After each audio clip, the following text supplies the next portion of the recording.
In the 1930s, the U.S. federal government instructed citizens to adhere to a regulation known as prior appropriation. This meant that if you retained water, even rainwater, you could be infringing upon the rights of those downstream who depended on that supply. Despite this, your grandparents continued their practices, collecting water in barrels behind the barn to sustain their gardens.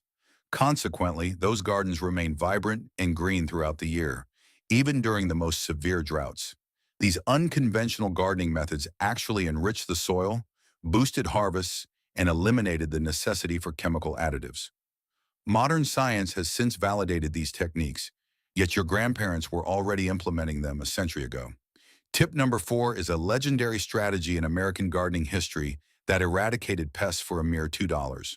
Furthermore, tip number 11 may seem quite absurd, but its effectiveness is truly remarkable. These 25 strategies enabled millions to endure bank collapses and crop failures. These were not merely random concepts. They are integral to American history from the Great Depression of the 1930s. Today, they serve as the essential tools for reclaiming your independence within your own backyard. Cardboard core planters. During the difficult years of the 1930s, waste was virtually non-existent because every item was given a second life, including those cardboard toilet paper rolls that are typically discarded today. My grandmother would meticulously save every single one, arranging them neatly in seed trays and filling them with compost to prepare for the upcoming season. The secret lies in the cellulose of the cardboard. When buried in the earth, they decompose naturally and contribute organic matter to the soil. Additionally, this method ensures that the delicate young roots of the plants are never traumatized by manual transplanting. While contemporary agricultural researchers might warn you about mold simply to encourage the purchase of disposable plastic pots, this traditional method saves a significant amount of money. A set of biodegradable pots at a garden center costs roughly $5 for 24 units, but my grandmother produced dozens of them from items people usually threw away without thought. For optimal results, utilize these for fast-growing vegetables like greens and transplant them into the ground as soon as the first true leaves emerge so the cardboard does not deplete too much nitrogen from the plant. Sowing seeds in gutters. Back in the 1930s and 1940s, gutters were typically constructed from galvanized steel or wood. These were costly materials vital for protecting a home's foundation from rain damage. Removing them to use as planters would have resulted in leaks and foundation ruin, a far more expensive issue than purchasing vegetables. Nevertheless, my grandfather discovered a way to repurpose old, damaged gutter sections into highly effective seed starting trays. This technique is particularly excellent for peas. You simply fill the gutter with fertilizer, sow the seeds, and once the seedlings have gained strength, you create a trench in the garden bed and gently slide the entire row of seedlings directly in. This method was actually employed by Japanese farmers during the Edo period 3 centuries ago using split bamboo. Although modern gardening magazines occasionally label this a new invention to market plastic gutter products, the reality is that it was already present in my grandmother's garden during the 1950s. Using human hair to deter pests. There was a time when scattering handfuls of hair around a garden was considered inappropriate in many neighborhoods. People viewed it as unhygienic or unsightly, and some authorities even requested its removal for failing to meet community standards. However, for those who endured hard times, this trick was essential for survival. During the Great Depression, victory gardens were a lifeline, and protecting them from deer or rabbits was a matter of life and death when money for expensive wire fencing was unavailable. My grandmother would collect hair after every brushing or obtain it from local barber shops to sprinkle around the garden's perimeter. The scent of pheromones and human body odor on the hair establishes an invisible security system that makes herbivores feel uneasy and stay away from the vegetables. Science has confirmed that hair provides a high amount of nitrogen as it decomposes, naturally enriching the soil. However, keep in mind that hair takes years to fully break down, so its primary function is deterrence rather than fertilization. One minor detail to remember is that human hair usually does not work on small rodents like mice or squirrels because they are already too accustomed to living near humans. Soap in gardening. Since the 1800s, Western agricultural records have noted the use of whale oil soap as a common pesticide. By 1893, Fell's Naphtha soap emerged and became a legendary name in American gardening history. Housewives of that era would grate the soap and dissolve it in water to spray on fruit trees and vegetables to prevent pest infestations. It remained a primary weapon during the Depression years when commercial pesticides were either too expensive or scarce due to the war. A diluted soap solution is among the safest pesticides globally. It can compromise the protective coating of mealybugs and whiteflies, causing them to dehydrate and perish quickly. Most importantly, you do not have to worry about toxic residue, even though this was once significantly misunderstood, leading to warnings that soap would allow toxic chemicals to penetrate the soil. Just be cautious not to substitute modern dish soap, as the harsh detergents within it will strip the protective wax from plant leaves. Additionally, before beginning your garden work, you can scrape your fingernails across a bar of soap to prevent dirt from accumulating under them, keeping your hands clean once the work is finished. Charcoal and potted plants. This technique originated in the ancient Amazon rainforest. The indigenous people there developed extremely fertile soil known as terra preta by mixing charcoal, organic waste, and pottery shards into the earth. For centuries, farmers in Japan and Europe have utilized charcoal from fireplaces or wood stoves to mix into their soil to improve water retention and maintain aeration. The tiny porous structure of charcoal provides an ideal habitat for millions of beneficial microbes, and it possesses a natural antibacterial quality that effectively prevents root rot. Today, large corporations market this under the expensive name biochar, but my grandfather always knew how to use clean charcoal from his own wood stove for his soil. In the past, traditional methods often suggested using gravel or pebbles at the bottom of a pot for drainage. However, gravel not only adds unnecessary weight, but can also obstruct the upward flow of water, sometimes creating a saturated zone at the bottom that leads to root rot. Charcoal keeps the soil loose, retains water better, and makes large pots much lighter and easier to move. Just ensure you never use charcoal from a BBQ grill, as it typically contains additives to aid ignition and salt, which will harm your plants. Saving your own seeds. Before massive garden centers appeared everywhere, saving seeds was not just a hobby, it was the only way to maintain a farm from one season to the next. Your grandmother would harvest and store seeds from the healthiest plants, those that had perfectly adapted to your family's specific soil and climate.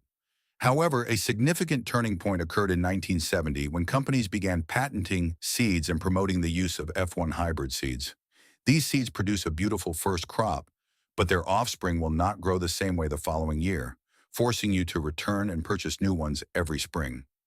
This is a very calculated business model. Saving your own traditional, open-pollinated seeds is how you preserve a plant heritage that is gradually vanishing. Research indicates that 94% of commercial vegetable varieties from 1900 are now extinct.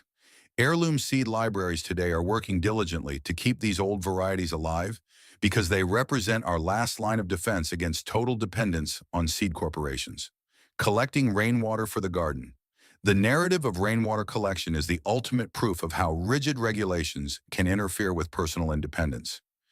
Before municipal water bills existed, your grandfather constructed clever systems of wooden gutters and clay pots so that not a single drop of water from the roof was wasted.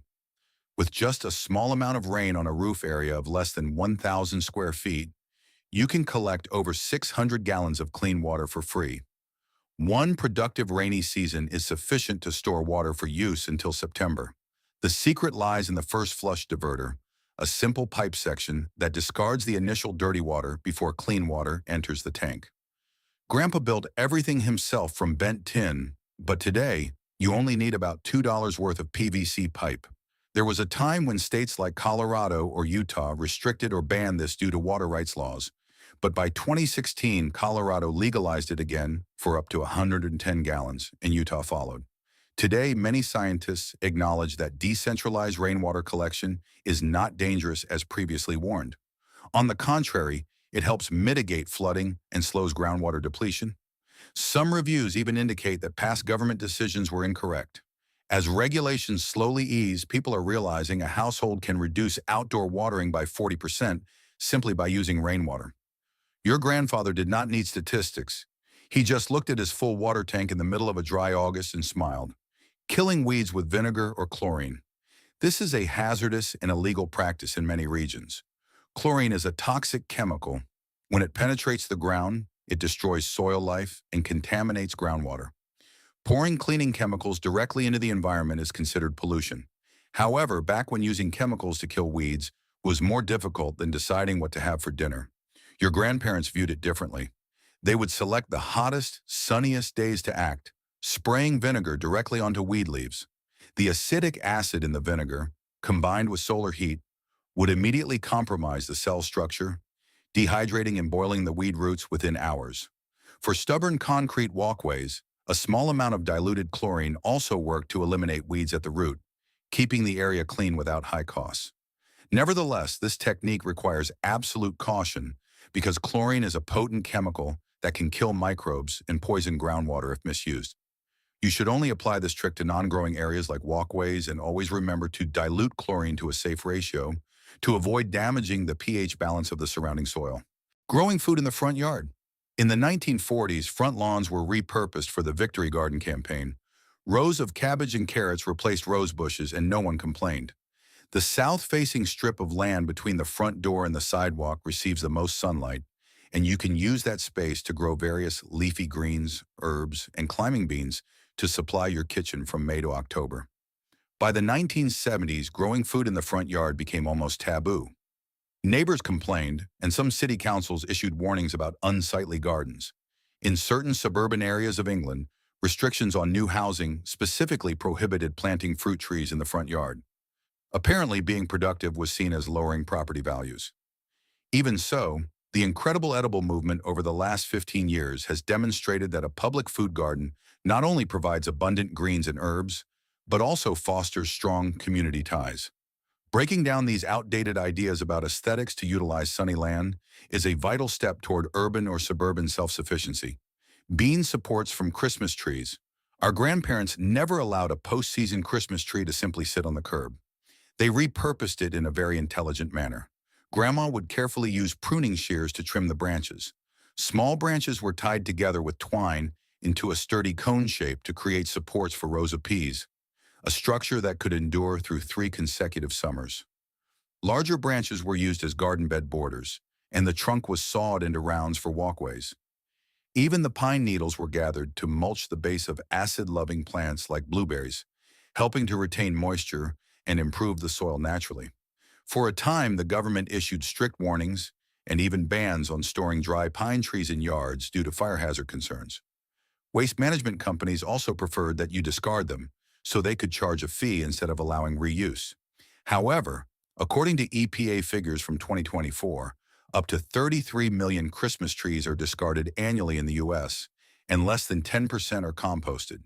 If every family followed Grandma's method, gardens would receive up to 800,000 tons of free organic fertilizer every January.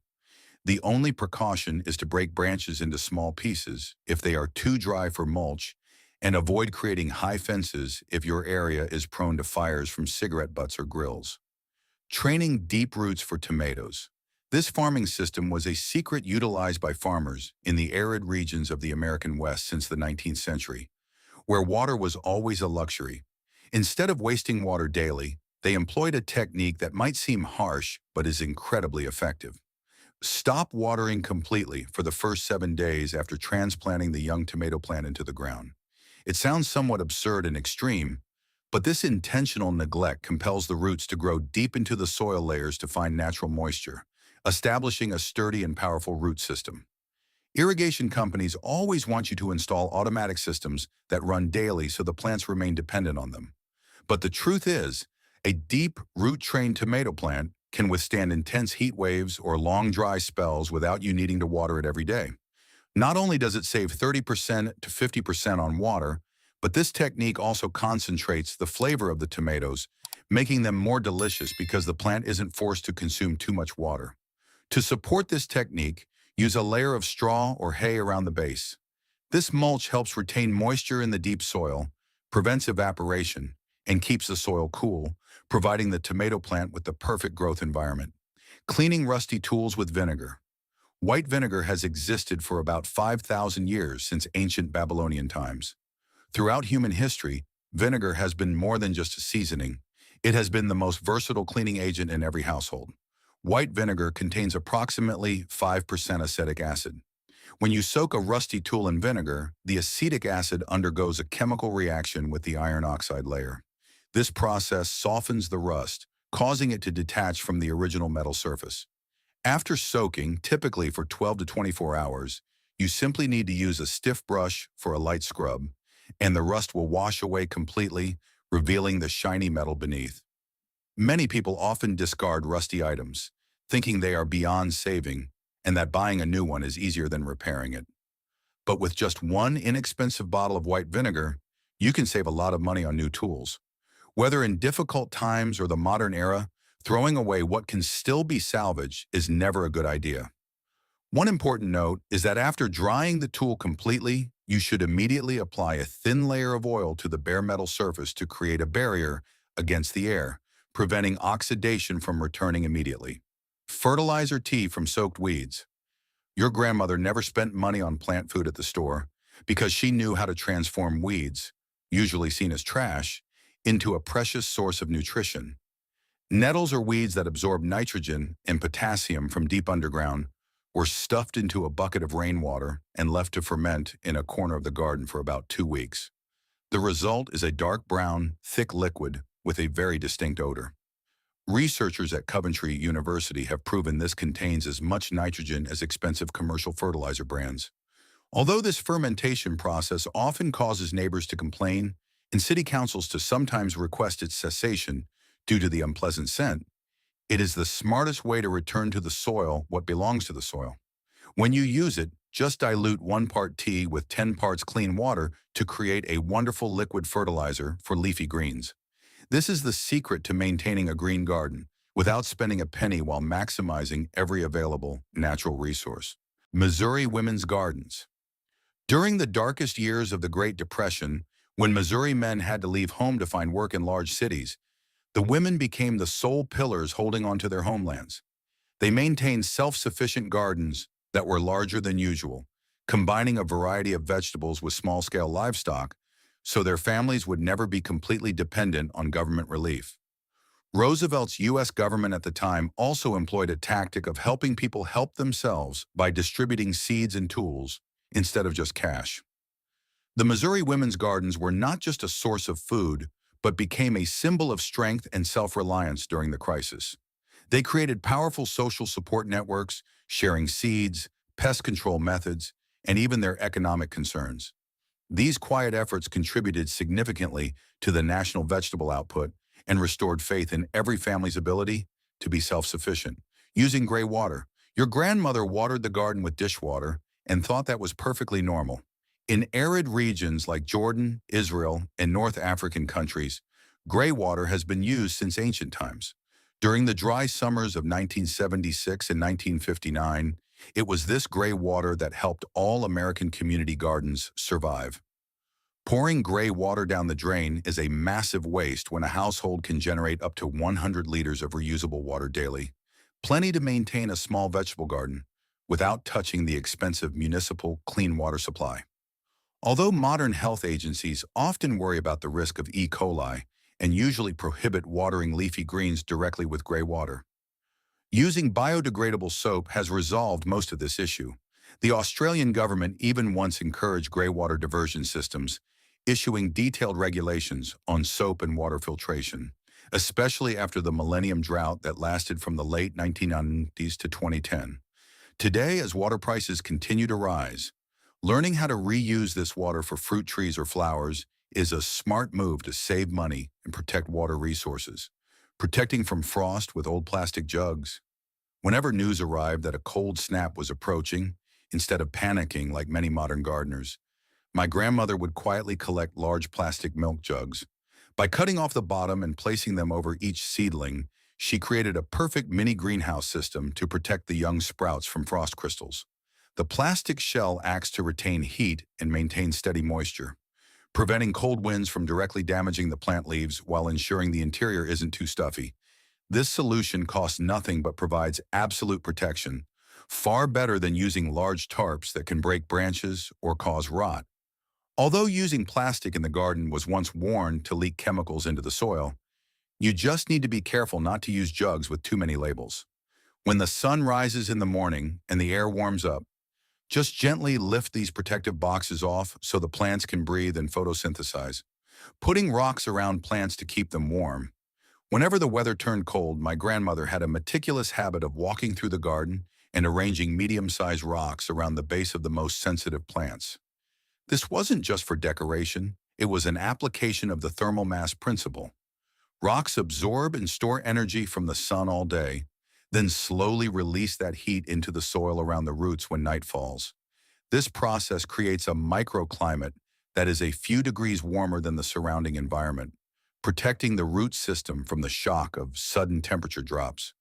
While many modern gardeners see rocks as a nuisance or something that makes the soil heavy, our grandparents saw in them a completely free and sustainable heating system. This little trick is especially effective for tropical plants or newly transplanted seedlings, helping them endure frosty nights without the need for expensive electric heaters. Using seeds from your kitchen pantry. The secret to food independence sometimes isn't in expensive seeds or bright packaging at the supermarket, but is hidden right behind the old jars in your kitchen pantry. My grandmother always knew that the dried peas, black beans, mung beans, or red beans the family stored for soup were actually seeds in a perfect state of hibernation.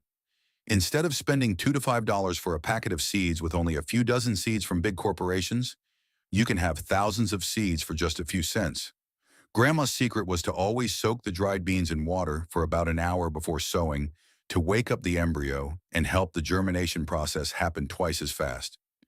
This is the smartest saving tip to optimize your gardening budget, helping any family start a vegetable garden even when their pockets are empty. However, this meets some quiet resistance from seed companies. In fact, planting from your pantry is a way you protest against the hybrid seed business model that can't be reused. The most important thing to remember when using this trick is to make sure those beans have not gone through any heat treatment, like roasting, or been seasoned with chemicals or spices, because high heat will completely kill the life inside the seed. Using soot as fertilizer and pest control. In an era when every home was heated by a coal stove, soot wasn't trash, but a precious source of free minerals. My grandfather would carefully collect every handful of dark soot from the chimney to bring out to the garden in early spring. This layer of soot added nutrients and acted as a natural barrier. The rough surface made it hard for slugs to crawl over. The distinct smell scared off harmful flies, and it helped the soil stay darker to retain heat, supporting plant growth during chilly days. However, from the 1960s and 70s, as central heating slowly replaced coal stoves, chemical corporations quickly filled the gap with slug pellets containing metaldehyde, a toxic chemical that was completely banned in the UK in 2022 because it harms wildlife. In contrast, natural soot provides trace minerals like potassium and nitrogen without polluting the environment. An important technical note is that you need to store soot in a dry bag for about 3 months before using it so the sulfur compounds can mellow out, avoiding burning young plant roots. Also, absolutely do not use soot from wood stoves that have plastic, paint, or glue mixed in because they contain dioxins and heavy metals that can poison your food. Successive sowing every 2 weeks. There is a truth that seed corporations and modern gardening books often intentionally ignore to push sales. You don't have to sow all your seeds at once. My grandmother, as well as community gardeners from 50 years ago, always practiced the technique of successive sowing instinctively. Instead of sowing a whole packet of lettuce seeds on a single spring day, only to face a mountain of greens 2 weeks later that you can't finish, she only sowed one short row every 2 weeks, stretching from March all the way until August. This way, the family had fresh vegetables to harvest continuously for 6 months, instead of having them all ripen once and then disappear. Gardening books today often try to complicate things by calling this an advanced farming technique, but in reality, it was just our grandparents' common sense to avoid waste. Sowing everything at once is actually a consumer trap, making you quickly use up your seed packet so you have to go back to the store and buy more the next crop.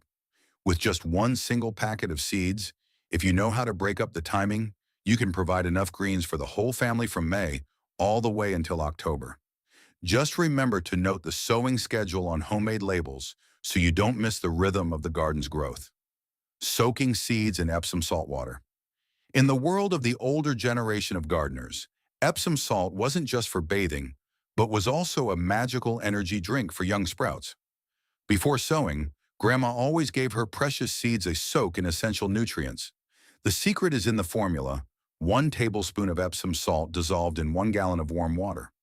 Seeds soaked in this solution for 4 to 6 hours will absorb a generous amount of magnesium. Magnesium is the key mineral that acts to trigger the germination enzymes and promote deep, strong root development right from the first moments of life. Fertilizer and growth stimulant corporations certainly don't want you to know that a cheap product costing less than 2 pounds per kilogram at the drugstore can perfectly replace their expensive rooting solutions. However, you need to be very careful about the soaking time. Don't leave seeds in Epsom salt water for too long, over 6 hours, because the high mineral concentration can have the opposite effect, damaging the sensitive seed coat. A little magnesium at the right time is the difference between a weak seedling and a green warrior in your home garden. Fertilizing with fish scraps. Turning leftover fish bits into superfood for plants is a powerful ancient technique of Native Americans that our grandparents quietly preserved. Instead of throwing away fish heads, bones, or guts into the trash where they cause pollution, people back then would dig holes exactly 12 inches deep right under tomato, corn, or squash plants before the season started. As the fish slowly decompose in the ground, they release a large amount of nitrogen, phosphorus, and potassium, along with trace minerals, nourishing the plants all summer long. The result is tomato plants with stems as thick as your thumb and incredible yields without a single grain of chemical fertilizer. However, this gardening trick once faced harsh opposition. In the 1960s, many city councils issued official bans on using fish for fertilizer because of complaints about the smell from neighbors. Fertilizer companies also took this chance to promote clean but expensive chemical fertilizers. However, the secret to getting past these hurdles is simple. You have to bury the fish at least 4 to 12 inches deep and pack the soil down tight. This depth is enough to stop the scent from spreading and protect the fertilizer from being dug up by animals like dogs or cats.